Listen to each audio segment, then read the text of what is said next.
পাখিরা, তোমরা যদি এত ঝগড়া করো, আমাদের কে গান শোনাবে? কাক যদি শুধু ডাকাডাকি করে, টিয়ে যদি শুধু নকল করে, দোয়েল যদি গান গাওয়া বন্ধ করে, তবে আমাদের মজা কোথায়? সবাই যদি থাকি সুখে, গ্রাম ভরে যাবে হাসি মুখে।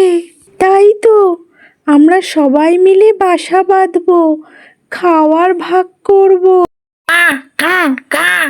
ঠিক আছে, আমি আর গলা ফাটিয়ে চেঁচাবো না, তবে নিয়ম মানতে হবে। আমি আর গলা ফাটিয়ে চেঁচাবো না, হি হি হি। ঝগড়া নয় ঝগড়া নয়, বন্ধু, বন্ধু হয়ে একসাথে গান গাই। বাহ, এবার থেকে তোমরাই আমাদের গ্রামকে সুন্দর করবে।